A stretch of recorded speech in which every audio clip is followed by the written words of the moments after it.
The universe has an edge, and it's closer than you think. 46.5 billion light-years in every direction. It isn't a wall, it's simply the limit of what light has had time to tell us. Why care? Because that horizon quietly decides what we can ever know. Some galaxies are already slipping beyond reach. Their new light may never arrive. Understanding this boundary reframes our place and our future messages, perhaps forever. Next, we'll untangle 3 horizons, show why a 13.8 billion-year-old universe yields a 46.5 billion light-year horizon, ask if space is infinite or looped, and meet the last glow of the newborn cosmos. And beyond that glow, what continues? More of the same, or something stranger? We'll follow the evidence, hold speculation gently, and sketch a calm picture of what may lie past the edge we can see. Imagine your room at night, the edges softened by shadow, the smallest sounds rounding off as if the walls themselves are tired.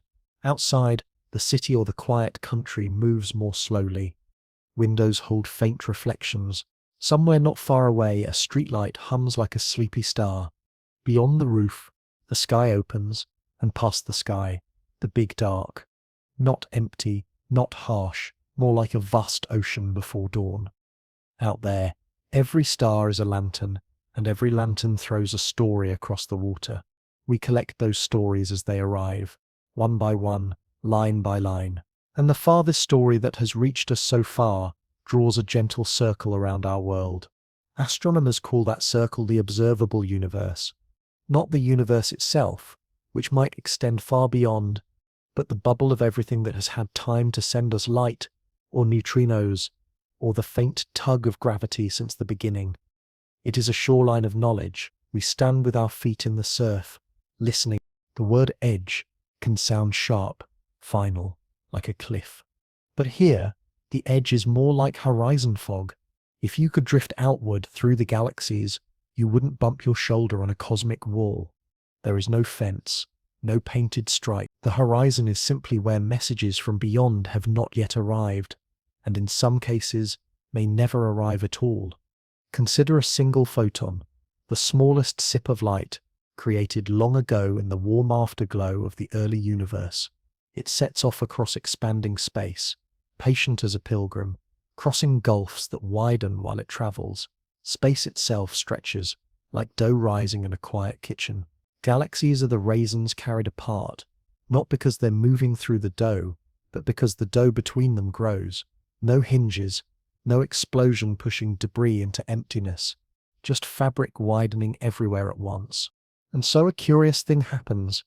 The universe may be about 13.8 billion years old, but the farthest light we can receive today seems to come from much farther away, on the order of tens of billions of light years, because the stage beneath that light has lengthened during the journey.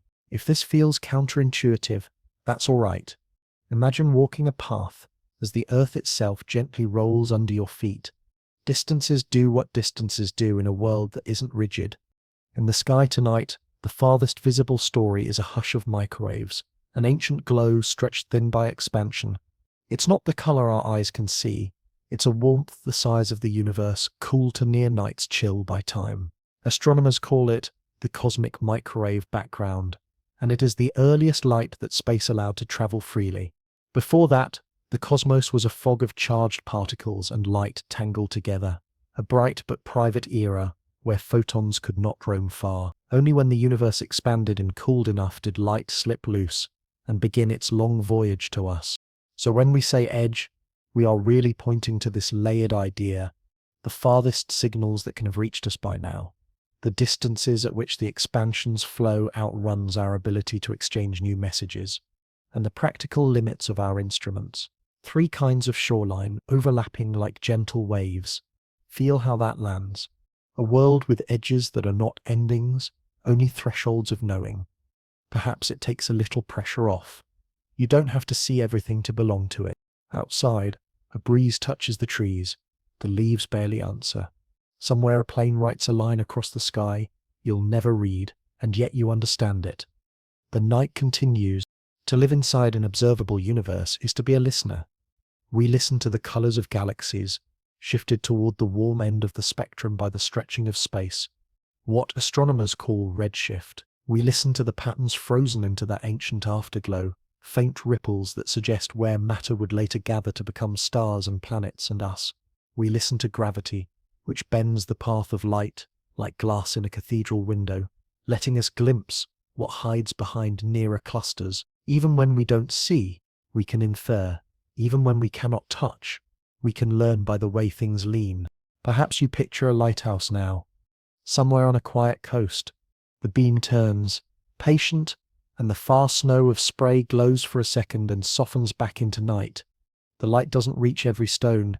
It doesn't need to. The rhythm itself tells you where you are. Our horizon grows with time. Each year, new messages arrive from regions that were a little too far yesterday. The bubble of the observable swells delicately, like a tide, but there is a second truth, just as gentle and just as firm, because the universe's expansion is not slowing the way a thrown ball slows, but rather appears to be accelerating. Some regions are receding so quickly that the messages they send today will never bridge the widening gulf. Not ever. They are not lost to existence, only to us. Two ships at sea, each with its own weather, each with its own stories by the lamp. There is a softness to that recognition. In life, too, there are conversations that will never happen, places we will never go, questions that will remain crisp at the edges.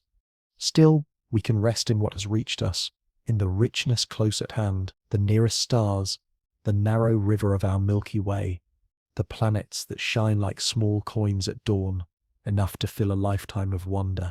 Let's look again at the shape of this edge. If the universe is flat, or so close to flat that curvature hides beneath our best measures, then space could extend without bound. Infinite is a large word, but in this quiet context it simply means keep walking and you never run out of room. If the universe is gently curved in on itself, like the surface of a globe extended into 3 dimensions, then it could be finite and still have no edge, every path looping without a seam. There are stranger possibilities too, topologies where straight lines eventually bring you back home by unusual routes. In each case, the observable horizon is a local truth. The larger shape might be ordinary, or intricate, or beyond the reach of any experiment we can imagine. The horizon remains a kind teacher.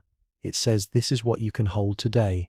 You might wonder about the number 46.5 billion light-years in every direction, spoken as if it were simple.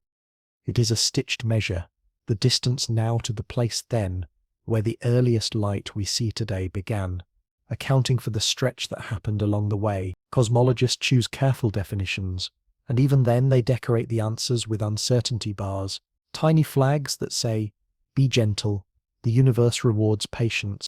In the morning, someone will ask what the edge looks like.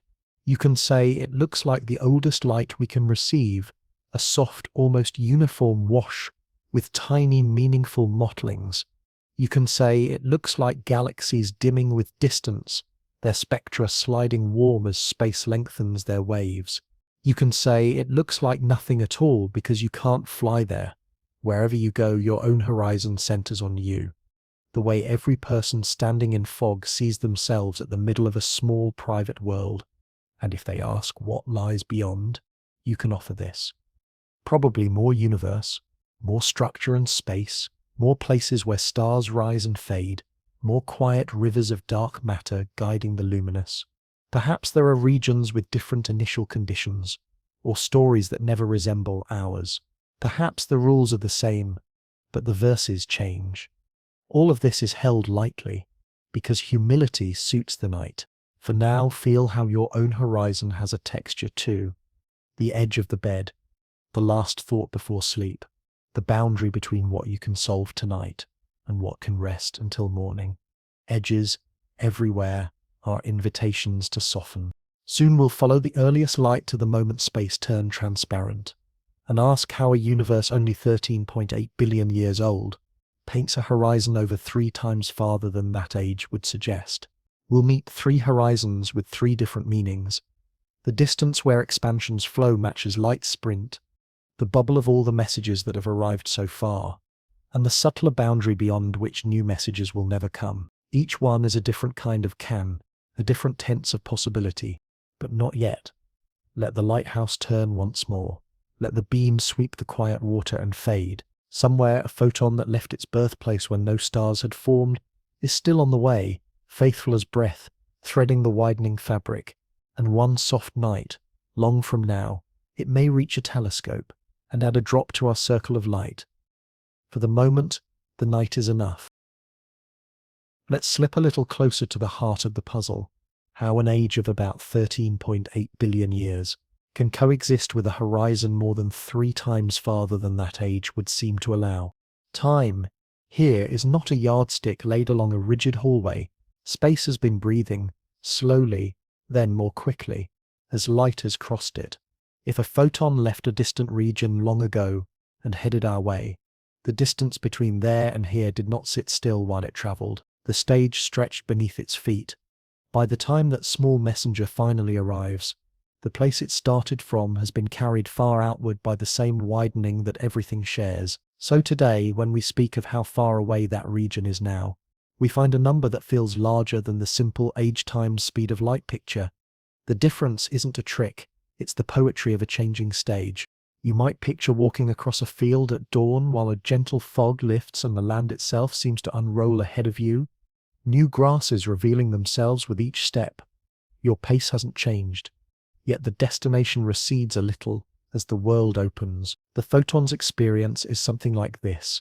It keeps moving at the speed of light, but space between points keeps lengthening, quietly, without edges or sound. There is another subtlety beneath the word distance. We can ask how far away the source was when it sent its light. We can ask how long that light has been travelling. We can ask how far away that region is now, after all the stretching that happened during the journey. Each question is gentle but not identical. Cosmologists give them careful names and careful definitions. For our nighttime purposes, it's enough to feel the shape of the idea. A message can be ancient, and the place it came from can be farther now than its age would imply, because the fabric between has grown like dough rising in a quiet kitchen. With that in mind, 3 kinds of horizon come into view, each one a different verb tense of can. The first is an instant horizon, a snapshot boundary, the distance out to where, at this very moment, the flow of expansion carries galaxies away from us, as quickly as light would cross the same span. It doesn't mean we can never receive anything from just beyond it. Messages already on the way can still arrive. It simply marks a present balance point, like a slow, wide river, where the current finally matches the speed of a strong swimmer. Step a little farther out, and the flow wins. Today, step back toward shore, and you can still move in. This is often called the Hubble scale, and it sits, depending on how we measure the universe's expansion, on the order of tens of billions of light years, a nearby threshold in cosmic terms. Not a wall, a waterline. The second is the so-far horizon, the bubble that contains every signal that has had time to reach us since the universe became transparent. It is the farthest story we have received to date. You can imagine standing in fog with a round pool of lantern light around your feet. The edge is not the end of the field, only the limit of what has reached your eyes for now. This bubble's radius is what we mean when we say roughly 46.5 billion light-years in every direction. It is the shape drawn by all completed journeys. The third is softer still, and perhaps the most tender to hold, the ever-horizon. Because the universe's expansion appears not just to continue but to accelerate, there are regions whose new messages, sent now or in any future we can imagine, will never bridge the widening in between. Not because light is lazy, but because the room it must cross keeps lengthening faster than any messenger can gain. This horizon sits closer than the so-far bubble in many calculations, on the order of only a few tens of billions of light years, with the exact figure leaning on the universe's deep recipe. It is a horizon of unreachability, not of existence. 2 distant towns with roads that forever repave themselves longer. Their travelers wave, but the greetings never arrive. Each horizon teaches a different kindness. The instant horizon says, the present has a texture. The so-far horizon says, you know what you know because time allowed it. The ever horizon says, some things will remain outside your conversation, and that is okay. Feel how those truths echo in ordinary life. Today has a texture. Your past is what reached you, not all that could have been. And some futures will never sit across from you at the table. No matter how much you care, none of this cancels wonder. It only gives it a shape to rest in. When we trace the oldest light in our sky, we arrive at a time before stars, before galaxies, before the first heavy elements were forged in stellar cores. The universe then was a hot, bright plasma, light and matter tangled, scattering one another so constantly that no photon could travel far without being turned aside. It was a private glow like sunlight inside a cloud. As the cosmos expanded, it cooled, and after some hundreds of thousands of years, particles found one another and settled into neutral atoms. Suddenly the fog thinned. Light, no longer trapped, slipped free and began to roam. That freed light is everywhere still. Its once blazing color stretched by expansion into a cool microwave hush. We listen to it with instruments that can taste temperature differences of only a few parts in 100,000 tiny mottlings across the sky. Like the faint grain in handmade paper, those small variations are maps of futures, places where matter would later gather into filaments and clusters, where galaxies would be born, where night skies on distant worlds would fill with familiar rivers of stars. The oldest light is a lullaby sung forward, and our horizon is the circle of ears that can hear it now. If you step into the metaphor of that lighthouse again, the beam riding over slow swells, smoke of spray white, for an instant, consider how the light travels through air that itself is moving. The beam is steady, the sea flows, and yet the signal still cuts a path. At some distance, though, haze and curvature and the planet's roundness hide it forever, not because the lighthouse quits, but because the world is shaped as it is. So too with cosmic messages. The universe keeps sending. We receive what the shape of things allows. On clear nights when the Milky Way arches like a gentle river from horizon to horizon, we sometimes feel a thin ache, so much we cannot reach. But look how much we already hold. Our own galaxy is a wheeling city of stars 100,000 light-years across, all of it turning, all of it threaded by dark matter. We cannot see directly, but can trace by its patient tug. In the neighboring dark, other cities drift, the Andromeda galaxy approaching over billions of years, small companions like lantern boats near our banks, more distant rivers reddened by their long run through space. We stand at the edge of a balcony and watch the slowest parade. There are questions that wander alongside these vistas. Is space infinite, a plane without end, or is it finite yet unbounded, curved back on itself in ways the mind can hold only by metaphor?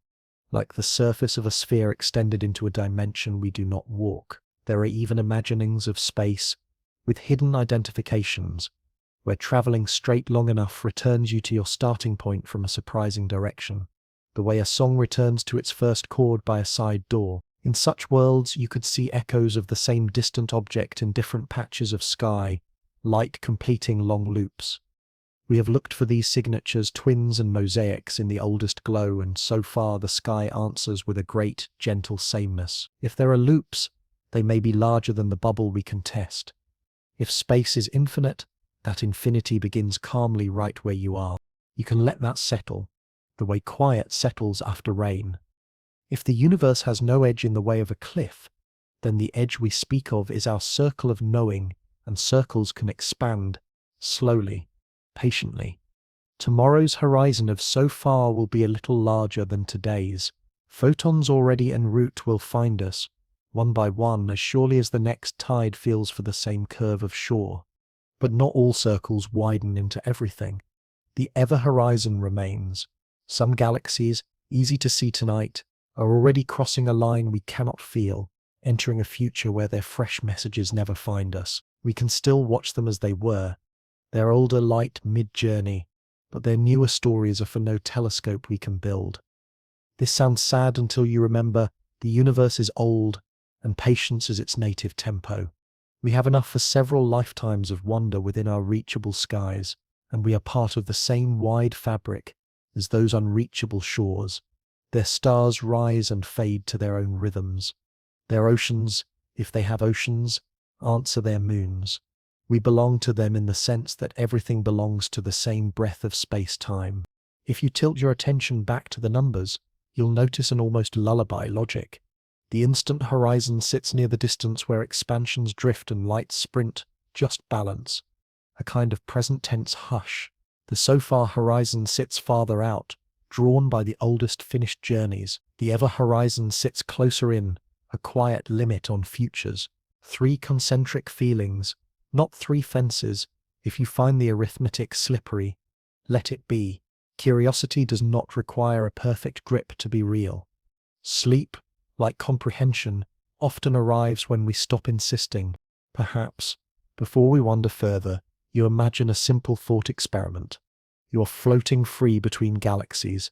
No noise but the hush of your own suit. Without turning your head, you can say with confidence, the universe looks the same in every direction to the largest scale your instruments allow. This is the cosmological principle, a modest assertion that, on vast scales, there are no privileged corners, no special clusters of gilded stars, no favored axes. It may not be perfectly exactly true. Nothing in nature wears perfection like a uniform, but it is true enough to steady our inferences, to let us say that what we see here likely rhymes with what lies beyond our seeing. Not duplicates, not mirror copies, just a deep kinship of pattern, more lanterns in more fog. Soon we'll stroll back through the quiet history of how we learnt these things, how a few bright stars, used as candles, hinted at distances unimagined, how galaxies' colours shifted with their recessional drift, how the oldest glow once thought impossible to detect spilled its secret pattern across the sky, how slight dents and bends in light's path revealed invisible masses. Each step a careful kindness placed on a table by someone who stayed up late with their instruments, listening. For now, if your shoulders want to loosen, let them. If the edges of your thoughts want to mist and round, let them. The universe will wait while you rest. The unfinished questions will still be kind tomorrow, and somewhere, far beyond any map we can draw, an old photon continues along its faithful arc, stitching the widening with a thread so fine it feels like silence, heading, as all messages do, for someone's circle of light. The oldest light in the sky is not a point, not a line, but a hush that surrounds us. If you could taste temperature with your skin the way some animals sense Earth's fields, you might feel it as a faint, even warmth, about 3 degrees above absolute zero, settling on everything the way morning dew settles on a field. It is everywhere, in every direction, smooth to the eye, and yet, under a careful instrument, just mottled enough to whisper a history. Long before stars and galaxies, the young universe was hot and bright and crowded.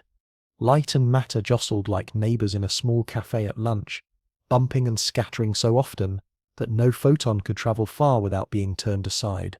In that era, the cosmos was luminous but private, glowing to itself, sharing nothing with distant places. As expansion went on, the crowd thinned. Temperatures eased.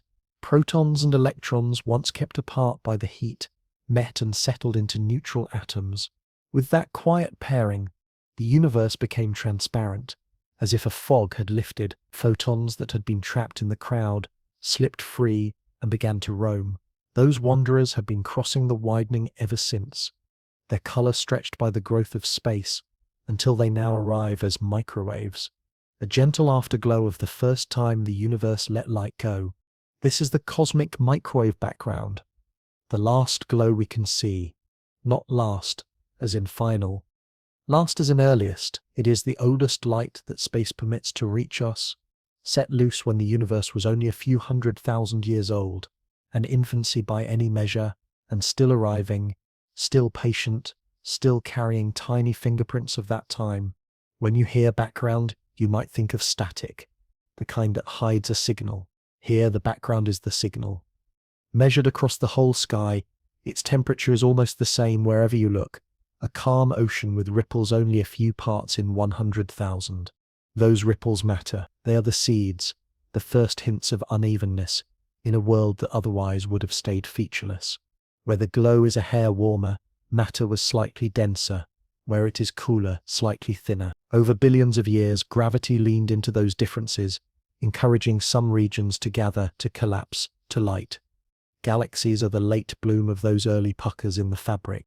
You can imagine it as music you cannot hear with your ears, ancient sound waves rolling through the plasma of that era, rising and falling like breath. When the fog lifted and photons escaped, those waves froze into pattern rings of compression and release imprinted on the glow and on the matter that would later become galaxies.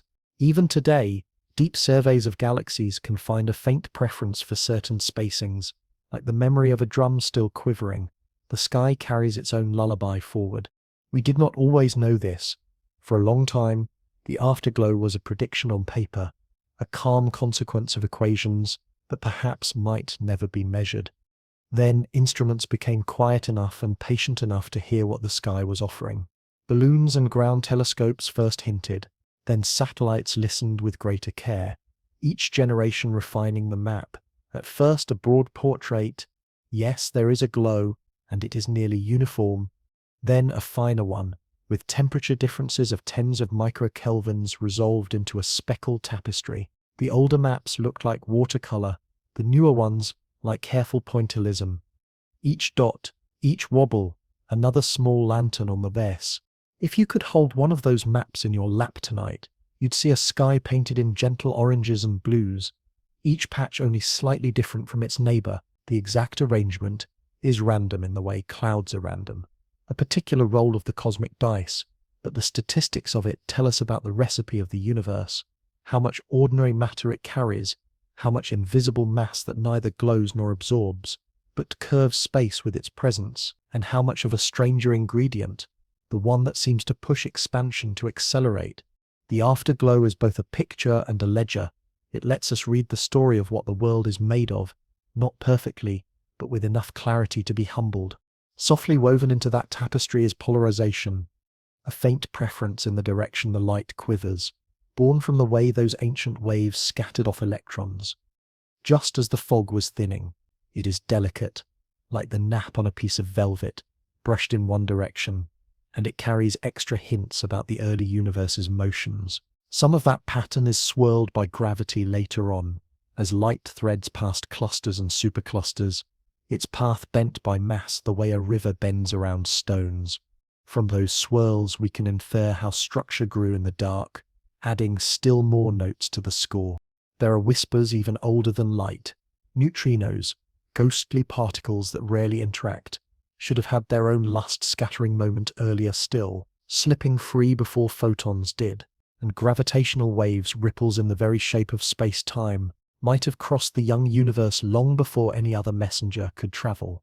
We have not caught those earliest murmurs from the beginning, with certainty, not yet, but our instruments lean toward them, ears cupped, because each would open a window even farther back, toward times when the universe's behavior might have been stranger than we can easily picture. If the last glow is a sphere around us, does that mean we are at the center of something? Only the kind way every observer is at the center of their own sphere. Stand anywhere in the universe, wait long enough, and the oldest light you can see arrives from a shell that wraps you in the same fashion. It is like standing in fog with a lantern. The pool of light you see puts you in the middle, but the field around you continues, indifferent. For as far as it goes, every place is a middle to itself. Sometimes late at night, minds wander toward edges not just of vision but of shape. The afterglow helps there too. If space were curved back on itself on scales not wildly larger than our horizon, or if it looped in unusual ways, we might catch hints in the glow's pattern, correlating features across vast opposite patches of sky, pairs of circles that match too neatly, echoes where there should be none. We have looked for such signatures with care. So far the sky answers with a generous simplicity. If there are loops, they likely lie beyond our current circle of testable light.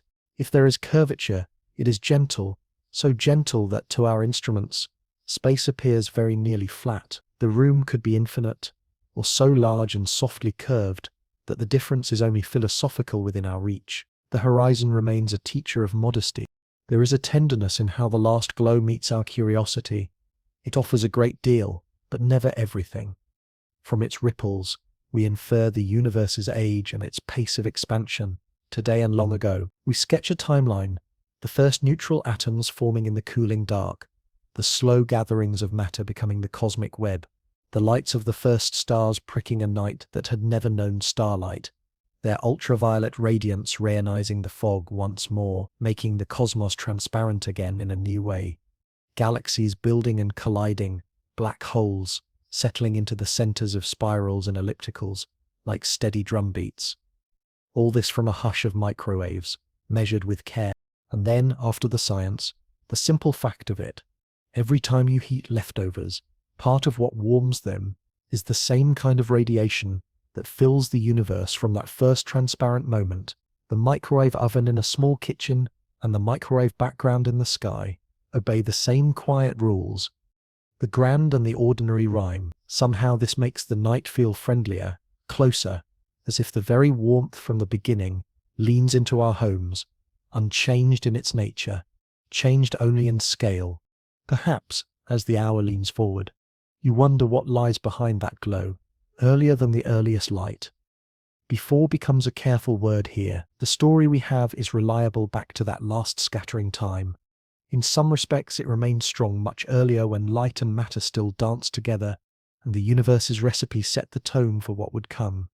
Beyond that, speculation approaches on soft feet. There are ideas of an even earlier inflationary burst, space expanding faster than any signal could cross, stretching the fabric smooth, ironing out wrinkles. These stories might be true. They might be partly true. They remain gentle because evidence must guide them, and the most convincing evidence is hard to gather when the windows are few. For our purposes tonight, we can let those very early rooms remain dim and restful. We can accept that the oldest light is a kind of horizon painted in warmth, and that beyond it, the map grows faint, not blank, just unwritten in our language so far. Into that quiet wonder can stretch without straining. If you listen closely, the last glow carries a moral that isn't stern at all. Patience reveals pattern. Given time, a hush can tell a whole story. Given care, tiny differences, so small you could miss them, can become the seed of everything complex and beautiful.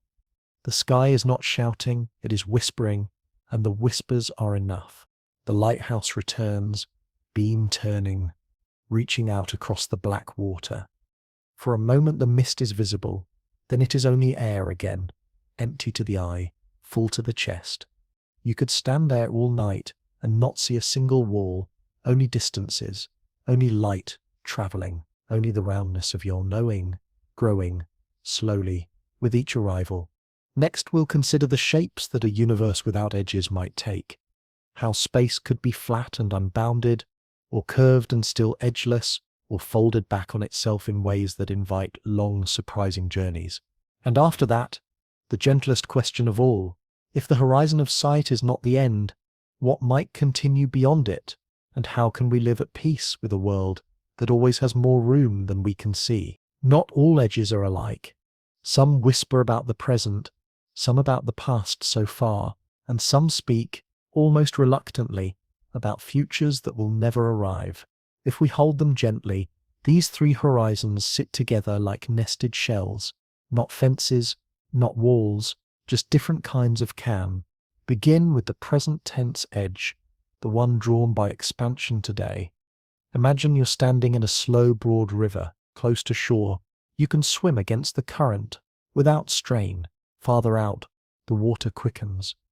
Your strokes still carry you, but only just, and then there's a line, not marked, not visible, beyond which the flow matches your best effort. From there outward, no matter how bravely you swim, the river carries you downstream. In the universe, that quiet line is the distance where the recession from cosmic expansion, right now, equals light's sprint.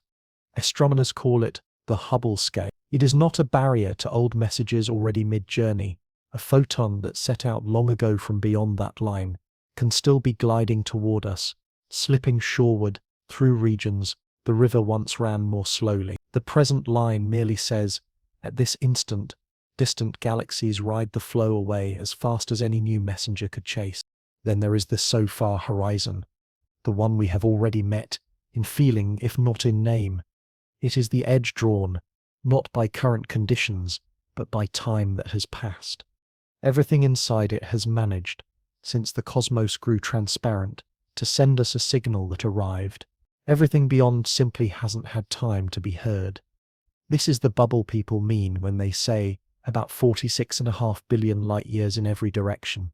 It encloses all the completed journeys, all the stories that have finished crossing the widening. Like the pool of lantern light in fog, it grows with patience. Tomorrow it will be a touch larger. Next year, larger again. Messages already on the way do not care where today's river line lies. They keep drifting inward, adding drops to our circle of knowing. Finally, the ever-horizon, the most delicate of the three. If the universe's expansion was slowing strongly, every distant place would, given enough time, send a greeting that eventually made it to us. But our measurements suggest something quieter and stranger. The expansion not only continues, it accelerates, as if the fabric itself has a small, steady push built in. In such a world, there exists a boundary of communicability. Regions beyond a certain distance can shine and sing forever. But any new light they send will never arrive here, no matter how long we wait, because the room to be crossed keeps lengthening faster than the messenger can gain. We can still see those places as they were, because their older light has been en route for ages. We simply will never receive their later chapters. Two towns with roads that repave themselves longer each night. The mail goes out on time, but the destination recedes by inches the whole way. If your mind tries to hold all three at once and slips, that's fine. The river analogy can help. The present line Hubble's marks where the current matches a swimmer today. The so far bubble counts all letters that have already made it through, regardless of how the current changed during their voyage. The ever-horizon is a promise about the mail you'll never get, no matter how long you wait, because from those far towns the road is growing faster than any horse can run. These horizons move and mean different things. The present line shifts as the river's speed changes. The so far bubble expands simply because time accumulates. More finished journeys arrive. The ever-horizon is tied to the deep recipe of the cosmos. How much ordinary matter, how much invisible mass that only tugs, how much of that accelerating push and so its exact distance is a model-dependent kindness. In a universe like ours, it lies nearer than the so far bubble, a quiet ring inside your larger circle of received stories. There is a small paradox of feeling here. You can watch a galaxy today that sits farther than the present line where expansion matches light, and yet you still receive its photons. That's because those photons began in an era when the river ran slower near that place. And as they drifted inward, they traveled through regions where the flow relative to them grew kinder. They crossed a landscape whose speed changed with time. They took advantage, in a sense, of yesterday's weather. So receding faster than light does not mean forever unseen, and inside the present line doesn't guarantee future friendship. If acceleration carries that galaxy into the realm of never-arriving messages, the details are a braid. You don't have to untangle every strand to trust the plait. You might also hear about distances with different flavors, how far a source was when it sent its light, how long that light has been traveling, how far away that region is now after all the stretching, how far a message sent today could ever get. Each flavor is honest. Each answers a slightly different question. Cosmologists give them careful names, proper and co-moving, light travel time, event distances, and keep their ledgers tidy. For us tonight, it's enough to feel the distinction between instant, so far and ever, and to let the numbers soften into scale, rather than sharpen into anxiety. If you prefer images to ledgers, picture 3 rings painted on a dark lake at night, each faintly luminous. The innermost ring, trembling like a breath, is the ever-horizon. Beyond it, boats can signal forever and never be seen anew. The middle ring is the present river line, the swimmer's turning point. Beyond it, the current matches light today. The widest, palest ring is the so far bubble, drawn by the farthest ripples that have already reached your shore. The rings are not boundaries to motion or to being. They are patterns in what messages can do. All this might sound abstract until you fold it back into ordinary life, where these verb tenses of can appear in small ways. There is the present limit, what fits into a day, a conversation, a single quiet evening. There is the so far limit, what has reached you by now, the skills you've practiced, the kindnesses you've received. And there is the ever limit, the truths that belong to other paths entirely, stories beautiful but not for you to carry. Knowing the difference is a kind of rest. In the sky, the three boundaries write a soft choreography for everything we will ever learn. The so-far bubble will keep widening, bead by bead, as the oldest photons finally find us. The present line will keep evolving with the universe's pace. The ever-horizon will remain a hush within the larger circle, a reminder that some futures never enter our conversation. None of this deprives the night of wonder. It only frames it, like a window whose frame lets you see the world without needing to remake it.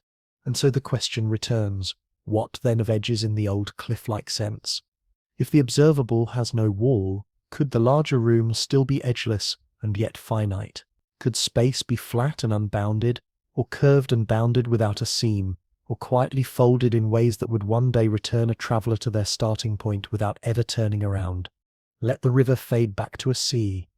Let the lighthouse sweep its beam across a horizon that never shows a rim. In the next stretch of our wandering, we'll step onto that sea and think gently about shape without border planes that go on, globes without corners, and subtler topologies where straight lines become long, surprising loops. We'll keep the metaphors close and the math far away, and we'll leave plenty of space around each thought for sleep to find you if it wants to. For now, a small silence. The rings on the water dim. Somewhere past every star you have ever seen, a new photon begins its long errand. And somewhere closer, another finishes arriving this very moment, unnoticed. Adding one more drop to the pool of light around your feet. Picture a triangle drawn with starlight.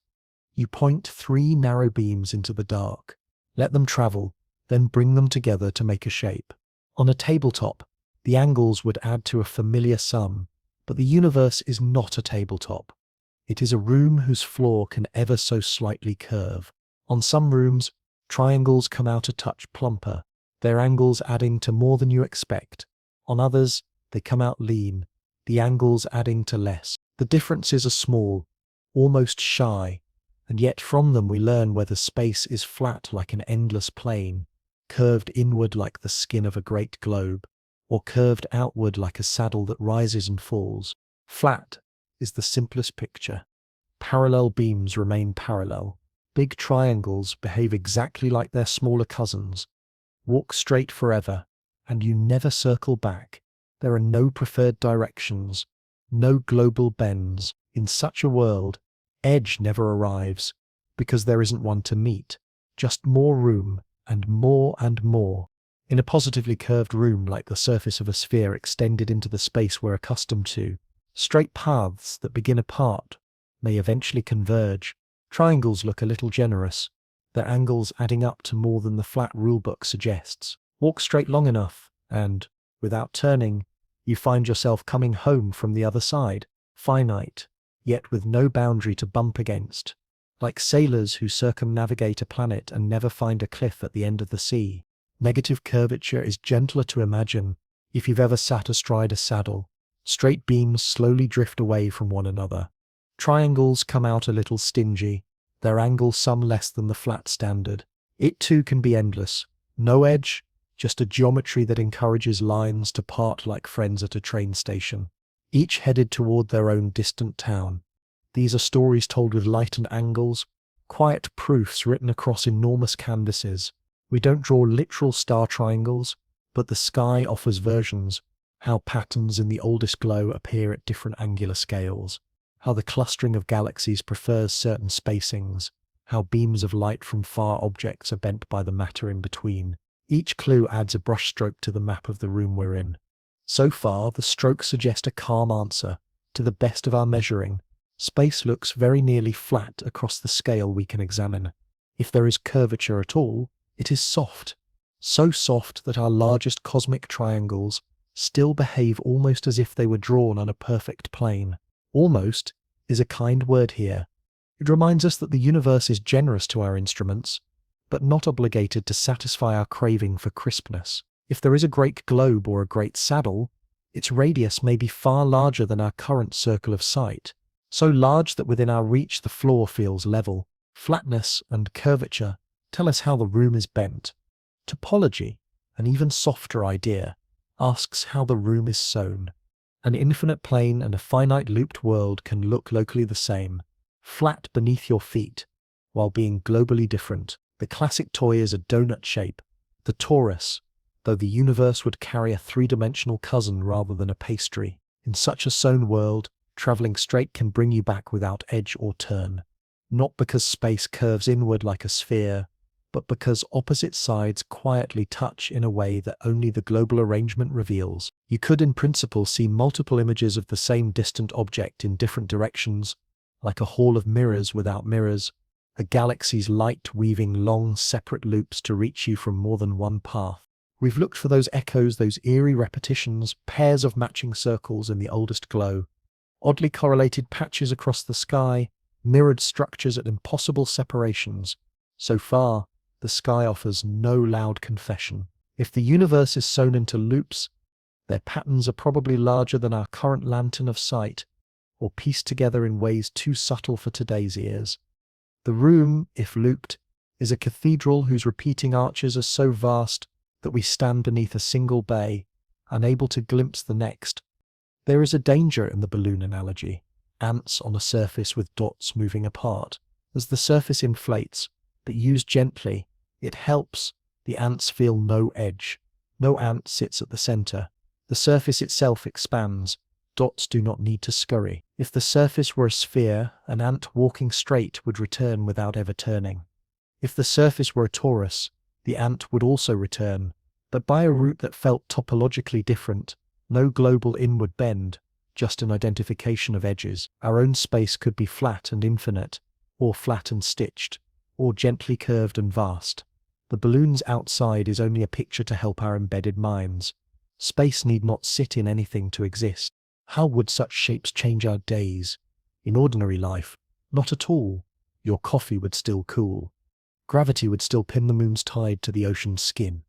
Even across the scale of galaxies, most topologies would be as invisible as the seam inside a well-tailored jacket, but in the quiet of night it's calming to realize that edge is a habit of rooms, not a law of reality. You can rest inside a world that either goes on without bound or closes gently without a rim. There's a small delight in thinking about straight lines that return on a spherical Earth. Sailors proved the loop long before they could name curvature. In a looped space, light can be the sailor. You might, far beyond our time, detect a galaxy twice, once by a shorter route, once by a longer. It's two images showing it at different ages, like meeting an old friend and their younger self at the same cafe. That is a science fiction born of honest geometry. The absence of such sightings within our current maps isn't a denial, it's a note in the margin. If the world is sewn, the stitches are wider than our present reach. Curvature and topology also teach a kind of humility about words like center and outside. In the balloon picture, every ant is allowed to feel central. The map drawn from any ant's vantage puts them at the middle simply because that is where their messages gather. The universe is kind like that. Wherever you stand, your observable bubble wraps you evenly. Elsewhere, another observer enjoys the same privilege, centered in their own circle of knowing. No throne, no favored balcony, just a choir with every singer hearing their own harmony best. Sometimes, late in the evening, thought wanders toward infinite. The word can feel large, almost stern, but in this context it can be softened. An infinite flat space is not a cold abyss. It is simply a room where paths do not end. You can file that away and sleep. A finite, unbounded space is not a trap. It is a friendly loop. You can file that away and sleep, too. We do not need to settle the largest question to let the night be kind. If you like small images, let these sit on the sill. A carpenter's square laid gently on the Milky Way, its arms pointing at stars hundreds of light years apart. The square still squares, a local proof that the floor beneath us is nearly level.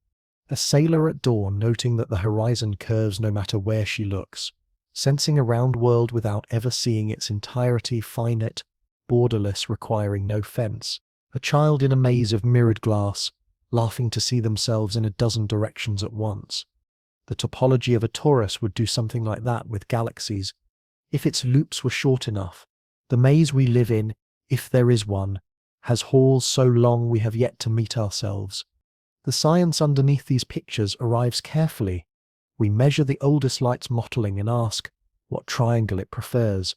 We map how galaxies spread and cluster, listening for a certain drumbeat in their spacing. We watch how gravity bends light's paths, how large-scale flows smear the background's pattern. Each measurement suggests a room gently level, stitched in ways we haven't caught. If stitched at all, the uncertainties matter. They are the ovals we draw around our answers to say this is where the truth likely lives. They are not flaws but politeness, and in the quiet under all of it is a personal rhythm.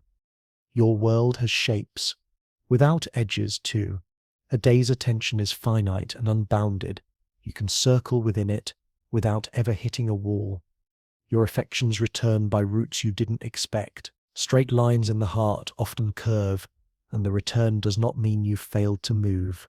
It means your life is sown in ways that reveal themselves with time. Somewhere in the distance, a meteor loosens from stone and becomes a brief line in the air. It burns, and then the sky is plain again. The plane may be infinite, it may be looped, it may be gently curved. You cannot tell from a single streak. You don't need to. The wonder works either way. Soon we'll turn to the question that lingers like a soft echo. If the observable edge is a horizon of messages, what might continue beyond it? More of the same, or a change in the rules? We'll hold speculation lightly, ideas of other domains, of long inflationary stretches that made our patch smooth, of seeds beyond the seed we can see. But before we go there, let your shoulders settle. Let the notion of a world without rims be a kindness rather than a riddle. The lighthouse keeps turning. No cliff appears. Only water. Only light. Only a room large enough for sleep. Stand at the edge of a quiet meadow at dawn. The fog is pale and even. The grass wet. The world reduced to a near circle. You could insist on seeing the far fence before you take another step. Or you could accept that the field continues and let the act of walking be its own kind of knowing. The cosmos offers a similar choice. Our horizon is a fog line, not a fence, so what might continue beyond it? The gentlest answer is also the most likely. More universe much like the part we can see. This is the spirit of the cosmological principle, the modest idea that on very large scales, the distribution of matter and the rules it follows look the same in every direction and at every distant address. Not perfectly, nothing in nature is stitched with absolute symmetry, but on average, with a generosity that makes prediction possible. If you could lift our observable bubble and set it down elsewhere, the great patterns would rhyme, filaments of galaxies would lace the dark, clusters would gather where lines cross, like towns at the junction of roads. In this view, beyond is simply more of the same quiet tapestry, extending without announcement. There is a comfort in that sameness. It means the night sky on worlds we will never visit would still arc with rivers of stars, their colors warming with age, their clusters breaking and reforming as orbits exchange. It means the low hum of background light would hush those skies too, the same 3-degree murmur laying a hand on every horizon. It means the chemistry of life, carbon and water and sunlight could be a rhyme repeated in 1,000 dialects of circumstance, though the poem might take different turns. Yet curiosity sits up at the word might. Might there be regions where the early conditions were tipped slightly differently, where the infant density fluctuations were arranged with a different grain, leading to filaments spun thicker or thinner than ours, superclusters crowding or sparse? Within the rules we know, such differences are not only possible, they are expected. Roll the dice of the early universe again, and you still play by the same rules. But the exact speckle changes. Most of those changes would be subtle, felt in statistics, not in spectacle. A traveler would notice only after a lifetime of counting and comparing, and perhaps smile at the familiarity of it all. Beyond that soft variation lie ideas, more adventurous. Some stories suggest the very early universe may have undergone a brief, extraordinary stretch, space ballooning faster than any signal could cross, smoothing and ironing the fabric so completely that our patch looks nearly flat and uniform today. If such a burst happened, it might not have been perfectly polite. In some tellings it could continue here and there, eternally, spawning vast regions with their own patches of calm, like dew forming on every blade of a limitless field. Each calm patch would grow its own galaxies and histories. The rules inside might match ours closely, or depending on the version of the story, differ slightly in their deep settings. As if the knobs behind the scenes were set to nearby values, we offer this gently, because the evidence is indirect, and those knobs are not easily weighed from within a single patch. It is a dream told in quiet tones on the far side of the last glow. If there are such other calm patches, their horizons would be as private as ours. Their observers would be centered in their own circles of knowing. Their lighthouses would sweep their own seas. Between patches, the room might be too wild for messages to pass, or the distances might be so great that, practical as the night, no greeting could ever arrive. The thought does not demand anything of us in the dark.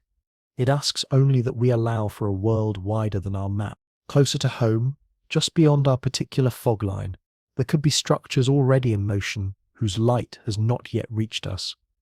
Imagine a supercluster whose edges we can see, its core still hidden, or a long filament that runs like a quiet avenue, vanishing into unlit distance. As the years turn, some of those farther neighborhoods will drift into view. Others, racing outward on the accelerating flow, will never send us their later chapters. The picture is both generous and restrained, like a library with more shelves than you can visit in a lifetime, and yet full of enough books to keep you company forever. There is also the tender possibility of quiet exotica relics of the early universe that might linger at the margins. Not monsters, not sharp surprises, just oddities the way beachcombers sometimes find a piece of glass worn by time into something cloudy and smooth. Cosmic strings, if they exist, would be line-like concentrations of energy, threading space with subtle gravitational signatures. Domain walls, if they formed and survived, would be wide, gentle discontinuities between regions that chose slightly different versions of an early state. We have looked for the louder footprints such things might leave in the oldest glow and in the distribution of galaxies. So far, the sand near us is mostly smooth. If such curiosities are real, they may be rare, or far beyond our present tide line. Even within more of the same, the deep recipe could change with time. The balance between ordinary matter, invisible mass, and that quiet push that seems to quicken expansion might evolve gently as the universe ages. The rules themselves, gravity's law, the way particles talk to one another, appear steady to an exquisite degree within our reach. Beyond, they likely continue unchanged, but perhaps the constants vary by imperceptible hairs in rooms we will never enter. If the thought feels too wispy, you can set it down. The night will hold. When people ask what is beyond the edge, sometimes they want drama, a blank, a wall, a fall. But the more physically honest answer is less theatrical and more generous. The universe probably does not end where our seeing does. It likely carries on with its own patient weave, stars kindling and fading, planets cooling and warming, rivers of dark matter quietly guiding the luminous, far past any ring we can draw. In this sense, the fog is kind. It spares us the pressure to make a map of everything before we can sleep. There is a human echo here. Beyond the edge of your personal knowing lies not a cliff, but more life. Paths you will not take. Still wind through forests you will never walk. And yet the air from those forests drifts into yours, faint and sweet. Friendships you won't make will bloom for others. Discoveries you won't see will still fold into the common store. The world is larger than any private horizon. It is not a loss. It is a relief. If you want a picture to hold as your eyes grow heavy, keep the lighthouse. Its beam turns, marking a calm rhythm. The sea beyond remains sea, whether you see it or not. The farther spray still rises, still falls. Occasionally a distant bell answers through the fog, a ship you cannot locate but can believe in by sound. That is what lies beyond. More water, more weather, more light. And yet we also live with the ever horizon, the boundary of new messages that will never cross. It does not make the beyond unreal. It simply puts a frame around the conversations we can actually have. When future telescopes switch on, they will sharpen our hearing within that frame. They will taste the oldest light in finer detail. Catch the faint wink of worlds around the nearby stars, Weigh the tug of dark matter with greater grace.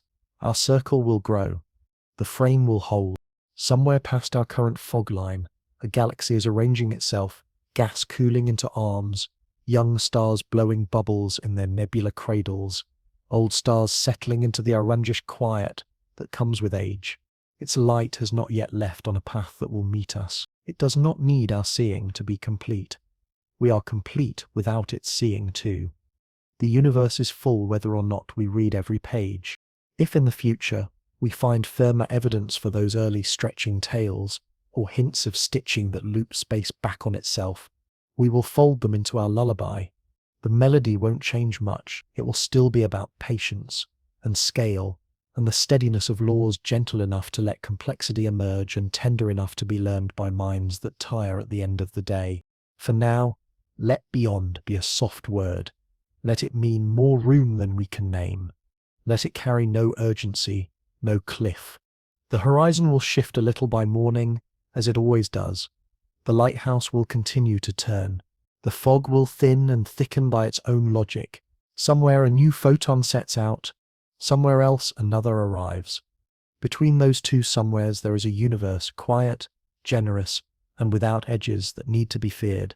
Night, and a long wooden desk, a cup gone cold, a row of glass plates, drying like thin moons. The room smells faintly of developer and dust. Somewhere a clock ticks with the stubborn patience that astronomy requires. Outside, the dome is open to a sky that does not hurry. We did not begin with horizons. We began with angles so small they felt like wishes. The first distances were measured by parallax. The Earth itself used as a gentle ruler as our planet drifted from one side of its orbit to the other. Nearby stars shifted by the tiniest fraction against the deeper backdrop, like a mote drifting across a window when you change where you stand. Measure that shift and you have a triangle as delicate as eyelash, enough to say, this star at least is not just a light fixed to a dome, it is far and then farther still. But parallax carries only so far. Beyond a certain reach, even the largest orbit draws too short a baseline to see a star's wobble. So the ladder grew a second rung. In a quiet office at the beginning of the last century, someone turned pulse into ruler. Certain stars swell and dim with a steady rhythm, as if breathing. Their period is tied, by nature's own calibration, to their true brightness. Learn that rhythm, compare how bright the star appears in our sky, and you can infer its distance. A heartbeat became a yardstick. With that yardstick, the world widened. What had been thought of as cloudy patches in the Milky Way proved to be whole galaxies, other island universes beyond our own. Their light arrived thin with distance, their shapes delicate with age. We learned that the night's river of stars was only one river among many. A third insight, quiet and consequential, turned distances into drift. When we listened to the colors of those galaxies, we found them shifted toward the warm end of the spectrum. The more distant the galaxy, the stronger the slide. Line up distance against shift and a pattern appears. Farther means more red. More red means faster away. Not because the galaxies are barreling through space like stones thrown from a hand, but because space itself is stretching, carrying them apart the way a rising loaf gently carries raisins. Expansion was a soft word that changed everything.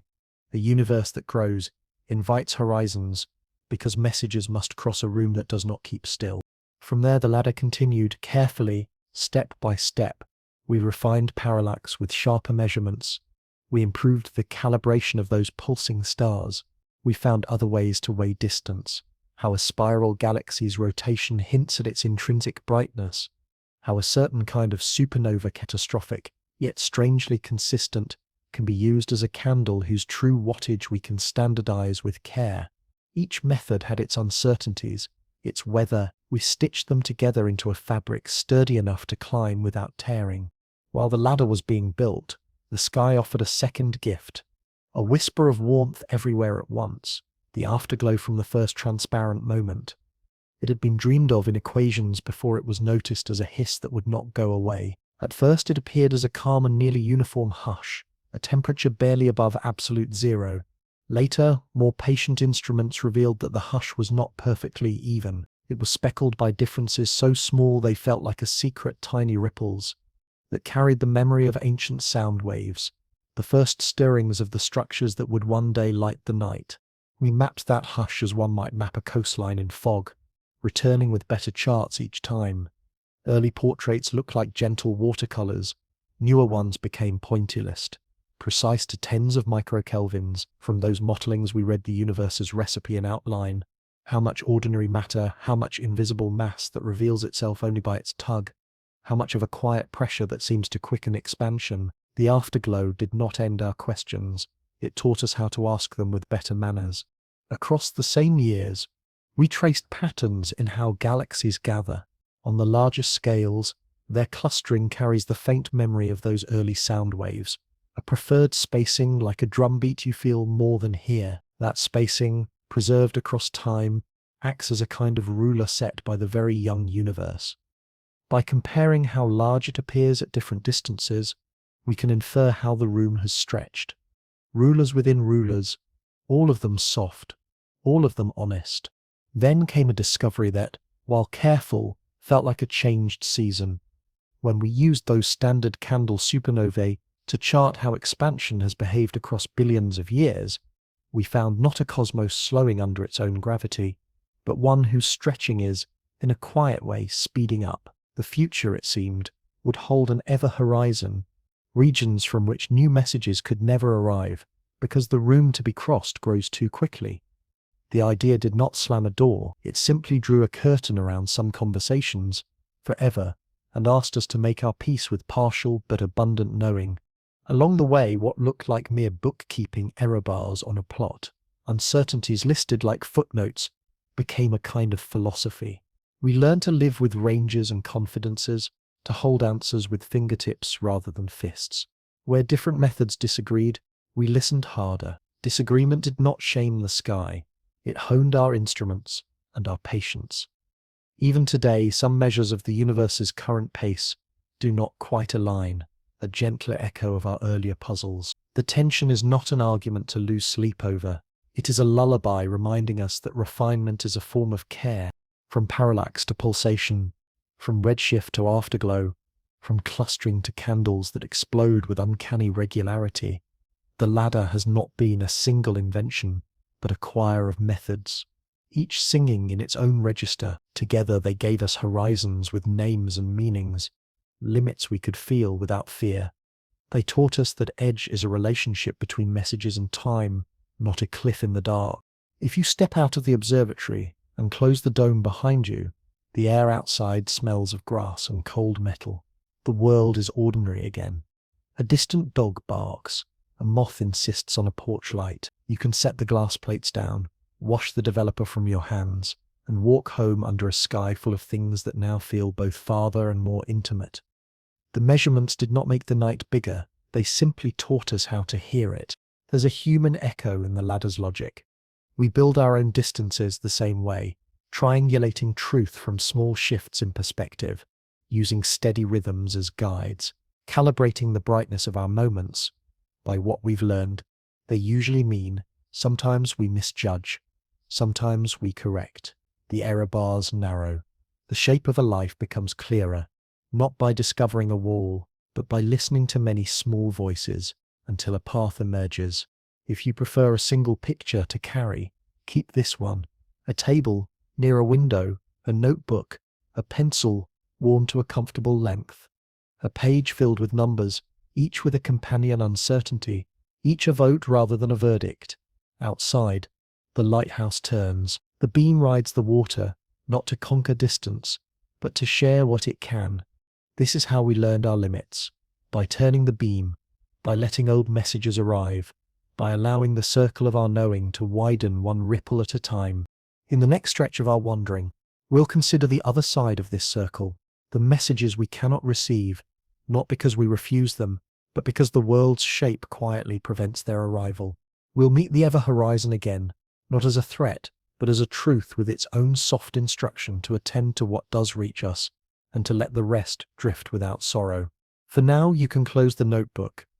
The figures will wait. The night is generous, and patience is its native tongue. Some nights carry a particular quiet, a stillness that feels like the pause after a bell. You stand by a window and listen for something you're not sure you'll hear. A distant horn on the water, a last train far down the tracks. The universe keeps a similar quiet. There are messages out there, honest, steady, even bright, that will never reach us. Not because they aren't sent, but because the space between sender and listener is changing in a way that forever lengthens the road. We touched this earlier and let it rest. Tonight we take a gentler, longer look. Imagine a letter written on a far world. It leaves a star you could trace on a map, slides into the dark with perfect courage, and begins its journey. While it travels, the room it must cross slowly grows, like a hallway that renovates itself every hour, adding floorboards just ahead of the envelope. The letter never slows. It is as fast as anything can be, but the hallway grows at a rate that beyond some distance outruns even that speed. The letter never arrives. Not this year, not in any year, not in the lifetime of the hallway itself. This is the ever horizon spoken in a different voice, a boundary in the fabric, where new messages, sent today or in any tomorrow, cannot cross to us, or from us to them. It is not a property of a single galaxy's impatience. It is the behavior of the whole room, a calm consequence of expansion that appears to be gently accelerating. Somewhere between our local neighborhood and the very far, there's a crossing from possible to forever out of conversation. No wall marks it, no signpost. It's a truth you infer the way a sailor infers a current. By the way floating leaves fail to reach shore, you can hold it with the river again. Step out from the bank, feel the pull. Near the shallows, a swimmer can come home with steady strokes. Farther out, the current and the swimmer's effort draw even. Beyond that, no matter how strong the swimmer, the river carries them away. Today, tomorrow, always, pour a bottle in at that distance, and it will drift downstream forever. The river may be gentle, the air warm, the moon kind, yet the physics is unbending. The cosmos, too, is kind and unbending in this way. There's a soft ache in the idea of unread letters. It helps to notice that we are not singled out.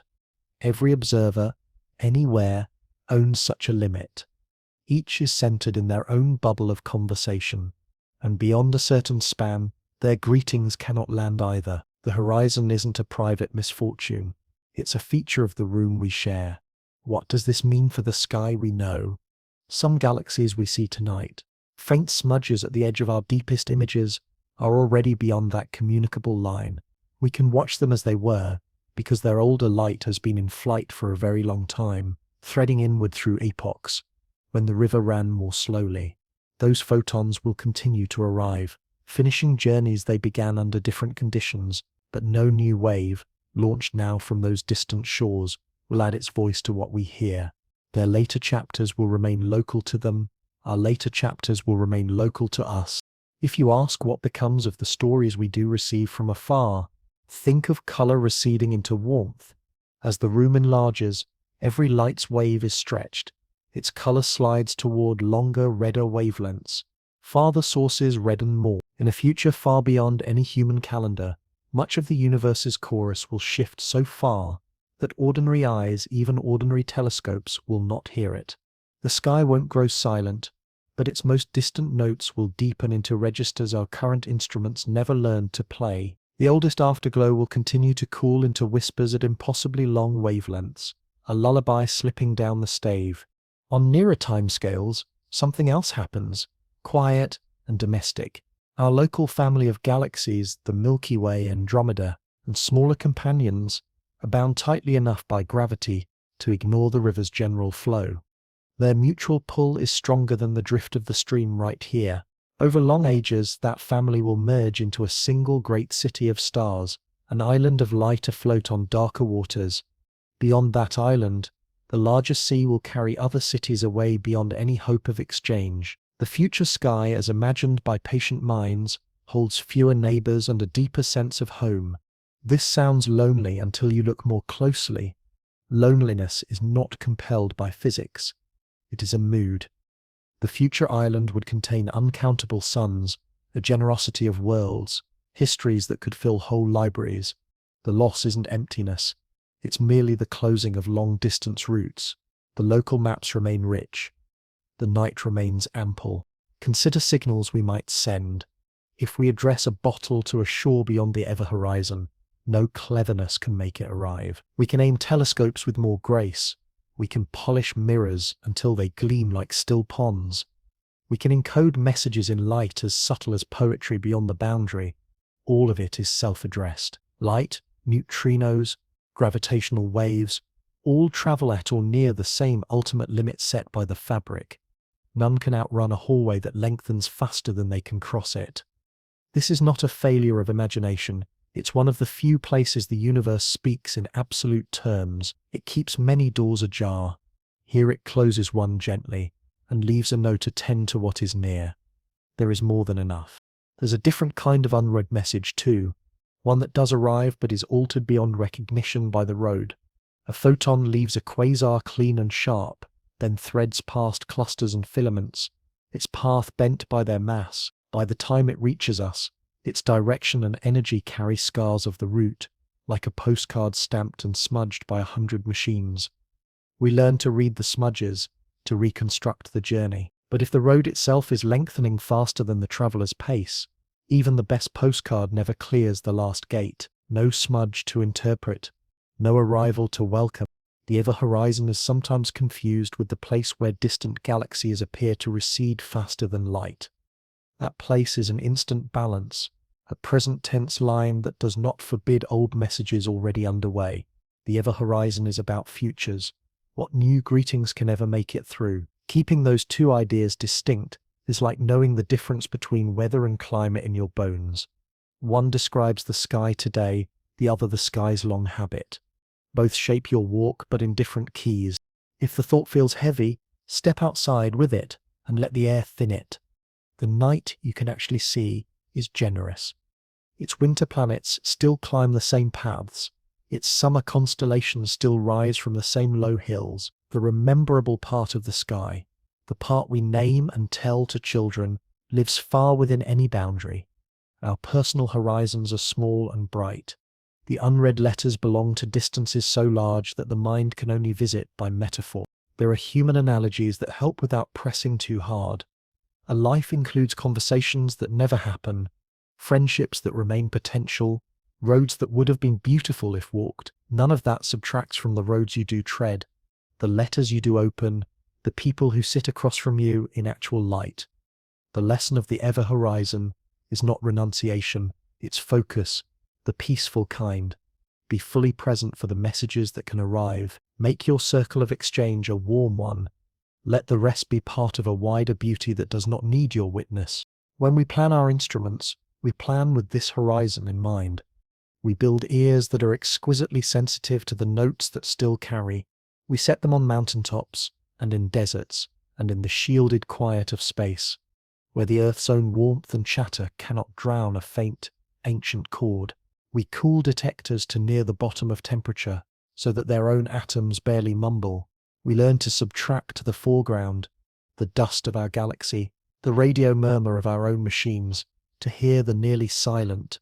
Within our communicable bubble, more music becomes audible every decade. The boundary can't be moved, but the interior can be brightened by attention. There is even grace in the mathematics of these limits.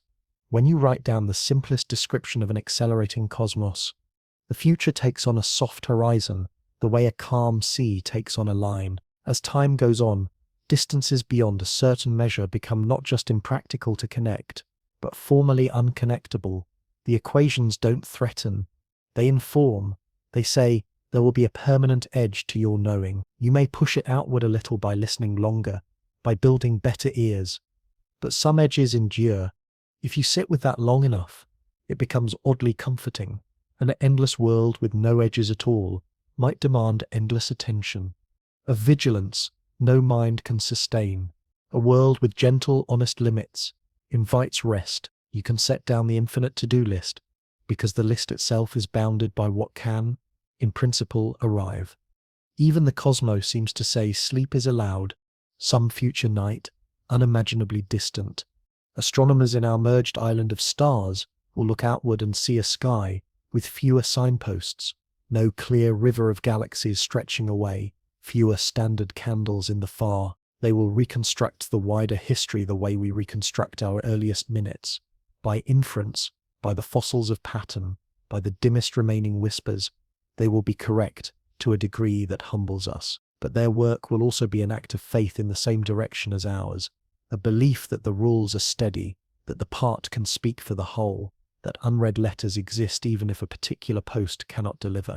Tonight, our letters still make it from much of the known archipelago. The great walls and filaments still pronounce themselves in surveys. The oldest afterglow still swings its quiet lantern through our detectors. Neighboring galaxies still answer when we call with narrow beams. We live in a fortunate epoch for cosmology, far enough from the beginning to read the map with some clarity, near enough that the distant chorus remains audible. There's a softness to that luck. We can use it without hurry. Listen one more moment at the window. Perhaps a car turns in the distance, and the sound reaches you a breath later, smeared by the alley's turns. Perhaps the house settles with a dry sigh. Messages that arrive feel ordinary. They always do. Messages that don't arrive leave no mark at all. And yet the absence is part of the shape of things. As surely as a shoreline is part of a lake, the universe includes its own unreadings. Strangely, that inclusion makes it feel more complete. In the next stretch of our wandering, we'll lean into a different gift: how to see without direct sight, gravity that bends light like glass, polarization that remembers ancient breezes, ghostly particles that slip, almost untouched through everything we know, quiet tools for hearing around corners. If some letters will never be delivered, others arrive by unexpected routes. We become good listeners by learning their dialects. For now, let the idea of the ever-horizon rest like a low cloud on the hills, present, soft-edged, not a storm. There is a great deal within the valley to notice. The lighthouse turns, the beam reaches as far as it can, then fades into a darkness that is not unkind. Somewhere beyond that fade, a star forms and another dies, unobserved by us, and perfectly real. Somewhere inside the circle, a new photon touches a mirror and adds itself to our knowing.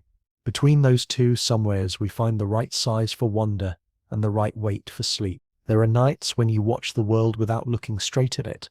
A star at the edge of vision seems brighter if you don't stare.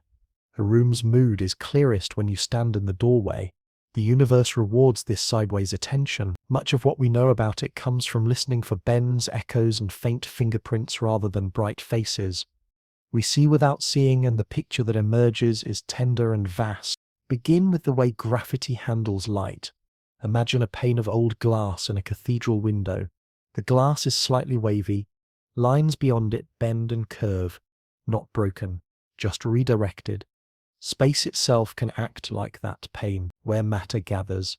Stars, galaxies, even the dark scaffolding that doesn't shine but does tug.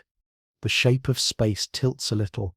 Light passing through follows those tilts, as faithful as a leaf following every contour of a stream. From far away, a single galaxy might appear as an arc, or as a ring, or as multiple images, one beacon seen by more than one path.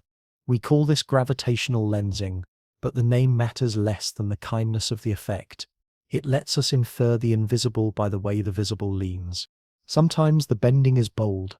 A distant galaxy is stretched into a ribbon around a closer cluster, a luminous loop like a bracelet of frost, that strong lensing dramatic enough to catch at a glance. More often, the bending is a whisper. Millions of background galaxies are each distorted by a fraction, their shapes nudged so slightly that only statistics can hear it. But add enough of those whispers together, and a map appears, a shadow portrait of mass where no light glows. This is weak lensing, a patient art. With it, we trace the dark matter's ghostly architecture, the quiet skeleton on which the luminous hangs like lanterns on a winter tree. Lensing doesn't just reveal the invisible, it magnifies. Distant, faint galaxies are brightened by the cosmic glass ahead of them. We study stars that would otherwise be beyond our instruments, newborn clusters in far eras, grains of starlight that left when the universe was young. Even planets have announced themselves by lensing's trick. A star in our galaxy briefly brightens as a passing object. Sometimes a small, unlit world bends and focuses its light. We learn that the dark can act as an instrument, and that absence can be a tool. There are other ways to listen around corners. The oldest glow, gentle microwaves from the daylight first slipped free, carries not only temperature, but a faint sense of direction. The light quivers. Its vibration prefers certain orientations, a subtle nap across the sky's velvet. That preference, polarization, remembers the waves that rolled through the early plasma, and the scattering of light off electrons as the fog thinned. Later, as that light threaded past clusters and filaments, gravity's bends swirled the pattern slightly, turning straight grain into whirls. By measuring this delicate nap, we learn how structure grew, how the web thickened, how the universe's pace has changed. It is like reading wind in grass, long after the gust has passed. Hot gas leaves fingerprints too. The background glow passes through galaxy clusters, vast cities of galaxies bound by dark matter and filled with plasma hot enough to strip electrons from atoms. As the ancient photons cross those halls, they occasionally receive a tiny kick from the gas, stealing a bit of energy, shifting the color of the glow by a hair. To an attentive ear, a cluster appears as a slight bruise in the afterglow's smoothness. A subtractive halo, this softly, is another way to weigh the invisible. Not by light the cluster gives, but by the wake it leaves in light that comes from elsewhere. We are learning to hear an even older hush, neutral hydrogen's faint radio note, the 21-centimeter murmur that pervaded the universe before and during the dawn of the first stars. That hum is shy, easily overwhelmed by nearer noise, the Earth's own broadcasts, the Milky Way's local chatter. Yet with patient arrays spread across deserts and high plateaus, we begin to outline an era when the night was truly dark. No stars lit, only to watch as the first lights switch on and carve bubbles in the hydrogen fog. We won't see lampposts, we'll see the neighborhoods they cleared, negative images of dawn. Seeing without seeing, some messengers slip almost untouched through everything. Neutrinos, made in stars and supernovae and in the very early universe itself, flood space in numbers past counting. Most pass through the entire Earth like rain through a ghost. We build deep cold ears pools of heavy water, crystals cradled in mines, Antarctic ice laced with light sensors, and wait for one in a trillion to tap our shoulder. Each tap says something about a place we will never visit. A supernova far away becomes a flurry of ghost particles arriving together, a brief chorus we can catch with no telescope at all. And beyond those, a sea of even older neutrinos, born when the cosmos was seconds old, should still drift through us, a fossil wind. We have not yet learned to hear that wind directly. Perhaps one day, with incomprehensibly gentle instruments, we'll catch its signature and read a temperature from a time when everything sizzled. Gravity sends another kind of letter. Not bent light, but ripples in the fabric itself. Two massive bodies circle and merge, a pair of black holes say, and their dance tugs the field of space-time, like a stone tossed in a pond. The ripples spread, and if they cross an attentive detector, they stretch and squeeze it by a whisper of a whisper. The signal is not a picture, but a sound, a chirp in time. From that chirp, we infer masses and spins, distances and histories, longer waves, so long that they take years to crest, ripple through the Milky Way and nudge the crisp pulses of dead stars we have timed, like metronomes. When those pulses arrive a shade early or late across a whole constellation of stellar clocks, we know that a deep chord is passed. We are learning to be an orchestra of listeners, short notes heard by ground instruments, long notes heard by a web of stars, longest notes hinted at in the oldest glow. Each register extends our hearing beyond sight's edge. Even in our own neighborhood, we practice this art of inference. Most of the thousands of worlds we've found around other stars were not seen directly at first.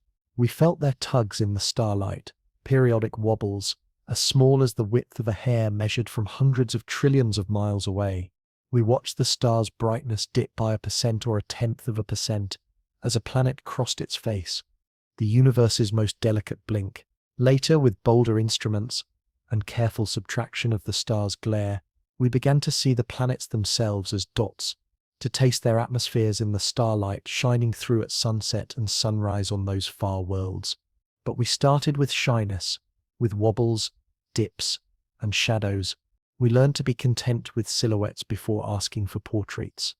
It might seem unsatisfying to learn so much from absences and distortions, but there is a philosophy in it that suits the night. The cosmos rarely sets its treasures under bright lamps. It hides them inside patterns and invites patience. In the grain of the old glow, we read the weight of the invisible. In the lensing of faint galaxies, we trace the scaffolding no eye can see. In the bruises on the background left by hot clusters, we weigh gas that would otherwise lie dark.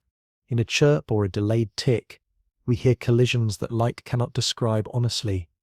The picture that forms is not a snap, crisp and immediate. It is a tapestry built from threads we had to gather one by one. There are caveats, and we keep them close. Every indirect method leans on assumptions that we test and retest.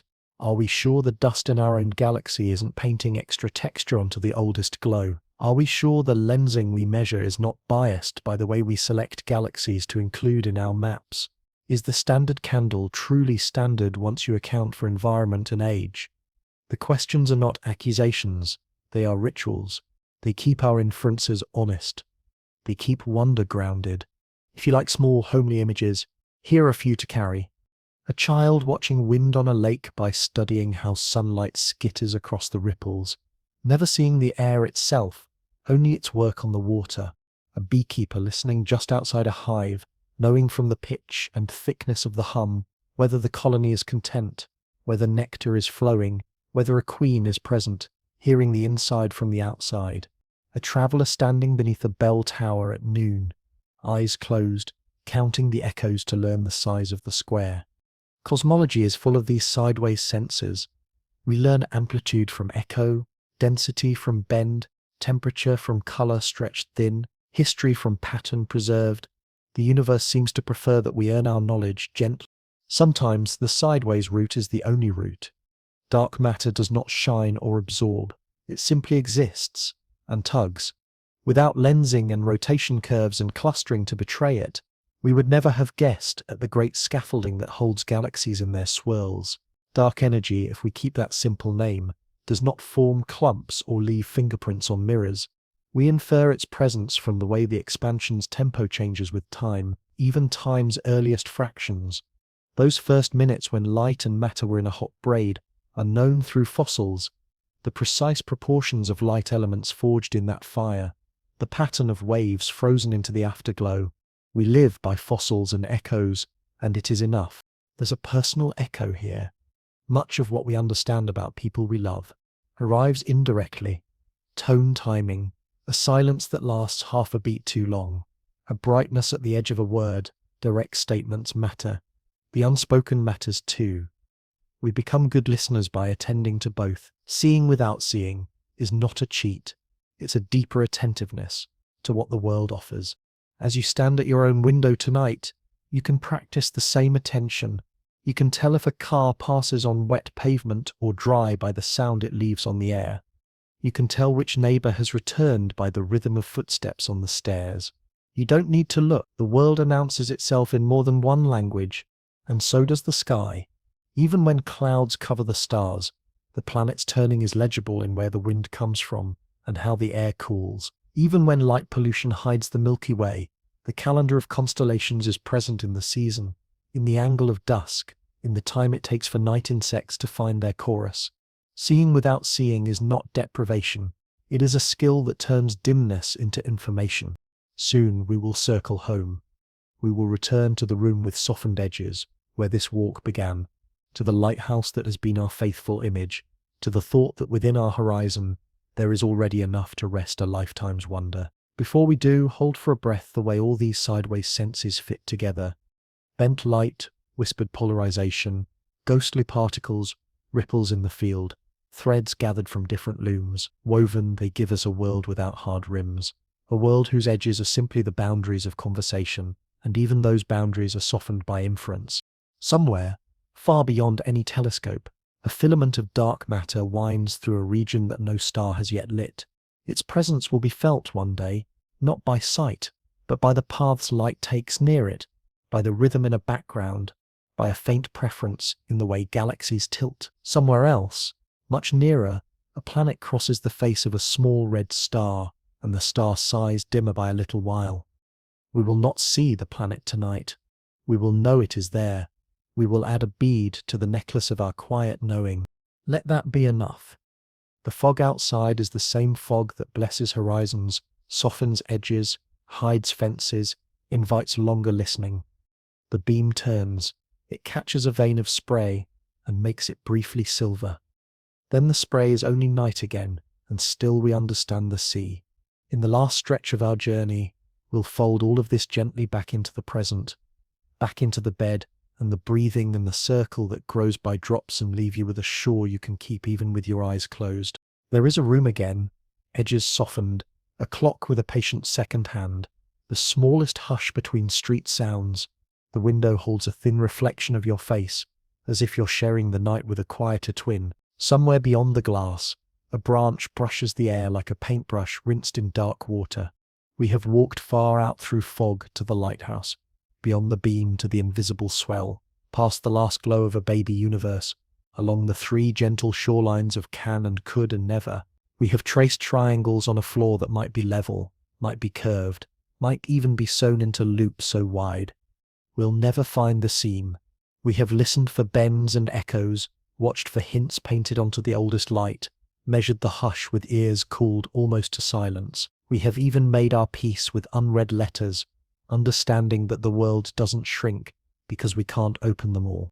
Now we turn inward, not to surrender curiosity, but to place it where it belongs, inside a life that needs rest, inside a horizon you can hold. If you stand at your window and look up, your sky tonight is an intimate piece of the whole. Constellations that once ferried sailors across oceans now ferry you from one breath to the next. Orion's belt, or the tea kettle's spout, or the stubborn dipper cut out of city glow. Their shapes are parables, not maps.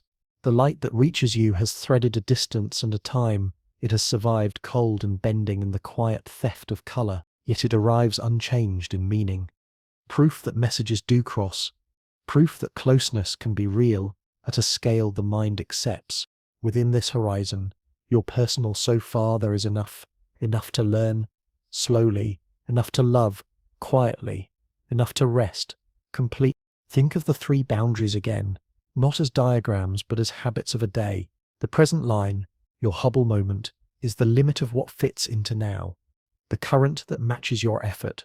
Step beyond it, and you are only carried, not choosing. The so far boundary is your gathered light. Every conversation that did arrive, every page already turned, every kindness that found you in time. The ever horizon is the peace that comes with release. The understanding that some futures will not meet you, and that your life is no smaller for letting them drift. There is a humility in building within what can reach you. Astronomers do it without shame. We stack long exposures. We return to the same patch of sky. We tune our instruments to the frequencies that still carry. You could do the same with your hours. Pick one patch of the day, attend to it, let its faint galaxies come out with time. Your circle will brighten, your frame will hold. Beyond your window, the Milky Way, when the air is clear, arcs like a river caught on a long exposure of itself. We live in one bank of that river, a suburb of stars, not far from a spiral arm, a neighborhood with old suns and new, with nurseries the color of rose and ash, with supernova remnants like quiet scars. On some nights you can feel the city turning, a subtle dizziness, as if the whole balcony were rotating under a sky that only pretends stillness. We orbit a star, which orbits the galaxy's center, which wanders with its companions through a larger pattern of flows. Nothing stands still, and yet to our senses, the bowl of heaven holds its shape, repeatable, loyal. That steadiness is a gift, as real as any insight drawn from a deep survey. Perhaps you imagine what our merged future will be. Milky Way and Andromeda braided into one slow blaze, an island of light on a dark sea, made darker by distance. It sounds lonely until you remember how crowded that island will be, how populous with suns and seasons. There will be enough sky for 1,000 civilizations of thought. There will be enough physics for 1,000 schools to argue politely over. There will be enough dark to hide in, enough bright to read by. We, or our airs and curiosity will find our way to a calm happiness inside a smaller choir. The songs will be different. They will still be beautiful. Earlier, we treated the last glow, the background hush at 3 degrees above nowhere, as a horizon of messages. Tonight, let it be a blanket, not a metaphor of weight, but of reach. It touches everything. You in this room and the empty fields and the high deserts where telescopes keep watch. What began as a private brightness in a tight, hot world has become the most democratic warmth there is. Shared, quiet, impartial. There is a comfort in knowing that the earliest story and your present breath belong to the same ledger. The universe is not distant in principle, it is only large in practice. You might ask, softly and not for debate, does knowing about horizons change how we live? Perhaps it suggests an ethic of attention. Where roots close, tenderness often opens. We can't send light to every shore, so we tend the shores that can answer. We can't listen to every song, so we listen well to those that reach us. Even in science, this is how progress happens, by local excellence, by care within a reachable field. The map grows not by conquest, but by clarity. There's another kindness here. Edges that refuse drama. No cliff, no black line, no here and no further. Just fog that thickens, a grade that becomes too steep, a road that narrows into grass, and then into the memory of a road. It's how days end too, not with a gong, but with a fading of tasks into a few final gestures. A cup settled in the sink, a lamp switched to low, a page turned and left. Perhaps you'd like a smaller image to keep a lighthouse. Yes, but tonight, let it stand on a headland. Not in abstraction. Its lens turns with the old clockwork. The keepers used to wind that mechanism by hand. Now a motor hums in a box, the size of a loaf. The light sweeps. For an instant it writes silver on the breath of the sea. Then the black returns, undisturbed, and yet somehow friendlier for being briefly named. You are not trying to illuminate the whole horizon. You are maintaining a rhythm. This is enough. If your mind drifts toward errands, toward worries dressed as plans, let the universe's patient arithmetic be a counterweight. The age of things measured in billions carries no urgency. The distances measured in light years set a pace no one can rush. Even the stories of acceleration and unread letters, once sharp, become a balm when you feel their scale. You are small. The problems that obey you are local by definition. This is not belittlement, it is permission. Think of the dough image again, the raisin bread rising. In the oven's warm dark, raisins drift apart without moving through the dough itself. From any raisin the others recede. From any place the view is centered. No raisin is privileged. No raisin is ignored. The dough does not ask them to do anything about it. Their task, if raisins had tasks, would be to be good raisins, to keep their sweetness, to share it with the slice, scale that down from pastry to person, and the advice survives the translation. There are still surprises to come. Within your reachable circle and mine, new messengers will touch our mirrors. Instruments not yet drawn in notebooks will take the measure of faint harmonies we only suspect. We'll find quieter ways to subtract the foreground, to reduce our own noise, to hear the skies whisper more clearly. We'll argue gently over details, and our error bars will learn to hold hands. The outline we've traced tonight will blur or sharpen in places, as all outlines do when the light changes. None of that threatens the core comfort. Horizons are soft.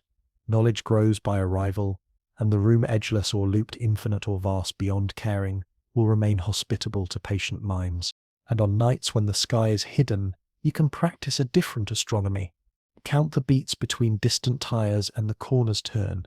Infer the weather from the smell of stone. Feel the building's breath in the way a door settles on its latch. Seeing without seeing began in kitchens and on porches long before it returned to us through radio arrays and cryogenic detectors. It is a domestic grace as much as a cosmic method. If you need a closing gesture for this long walk, make it small.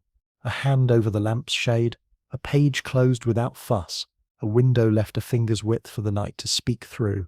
The lighthouse beam is already halfway around. It will complete the circle whether or not you watch. Far out, beyond any cliff that never was, A photon continues across sea air the color of sleep. It doesn't know about your questions. It doesn't need to. It will arrive or it won't, in its time, to someone's shore.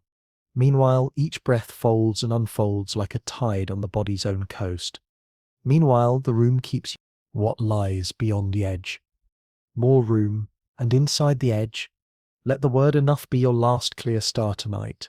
Not a compromise, an alignment. The universe is wider than our maps and kinder than our deadlines. The horizons are not doors slammed, but curtains parted to the width of the present.